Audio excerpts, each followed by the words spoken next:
Assalamualaikum warahmatullahi wabarakatuh. Perkenalkan, nama saya Nur Safitri. Saya dari Prodi Manajemen semester 4. Di sini saya akan sedikit menjelaskan tentang quarterly report. Apa sih yang dimaksud dengan quarterly report?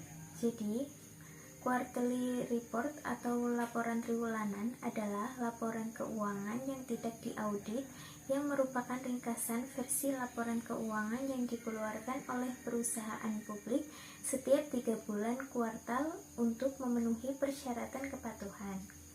Nah, laporan ini membantu dalam pengurangan asimetri informasi serta pengurangan setiap kemungkinan window dressing. Satu kuartal terdiri dari 3 bulan dan dalam 1 tahun terdiri dari 4 kuartal.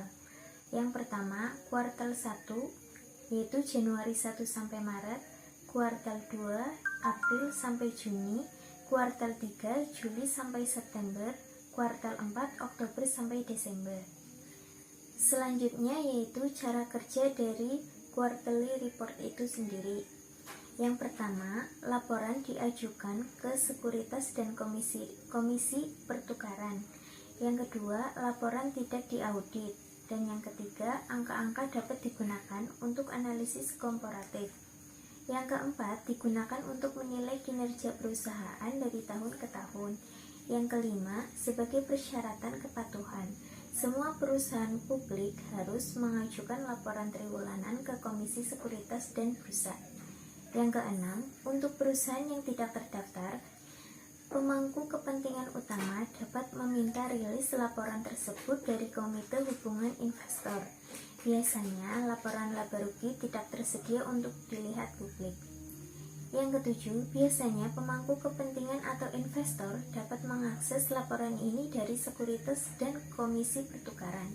Yang kedelapan, mereka tersedia sebagai formulir 10Q di bawah sekuritas dari komisi pertukaran. Yang ke-9, laporan tahunan tersedia sebagai 10.000 laporan.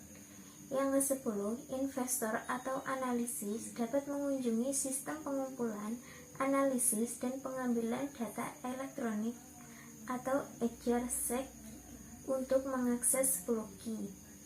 Selanjutnya, investor atau analisis dapat mengunjungi sistem pengumpulan, analisis, dan pengambilan data elektronik atau EDGAR-SEC untuk mengakses 10 key.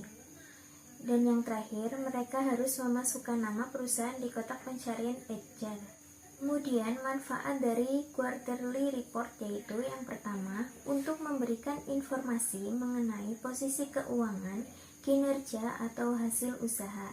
Dan yang kedua, memberikan laporan keuangan lainnya kepada berbagai pihak yang berkepentingan dengan perkembangan usaha agar laporan keuangan dapat diperbandingkan. Format laporan dalam quarterly report yaitu yang pertama, harus mencangkup pesan singkat dari dewan direksi atau dibagikan kepada para pemangku kepentingan. Yang kedua, mereka harus menyoroti kerja keuangan akhir kuartal. Dan yang ketiga, harus menyediakan neraca. Yang terakhir, harus memberikan laporan laba rugi dan laporan arus kas. Dan ini adalah salah satu contoh dari quarterly report. Selain itu, ada juga persyaratan dalam quarterly report. Yang pertama, laporan triwulanan harus diajukan sesuai klausul 41 dari perjanjian pencatatan. Yang kedua, dari akhir kuartal dan pada akhir 45 hari, laporan harus diajukan. Yang ketiga, laporan harus terdiri dari kuartal saat ini, kuartal yang sebanding, dan angka tahun to date. Dalam laporan ini harus melaporkan total pendapatan kotor, biaya operasional, arus kas, dan laba bersih. Jadi, kesimpulannya adalah laporan triwulanan merupakan laporan keuangan yang tidak diaudit yang dirilis pada setiap akhir triwulan, dan laporan ini cukup berbeda dengan laporan tahunan. Laporan tersebut membantu dalam merilis informasi yang membantu dalam mempromosikan kepercayaan investor dalam bisnis.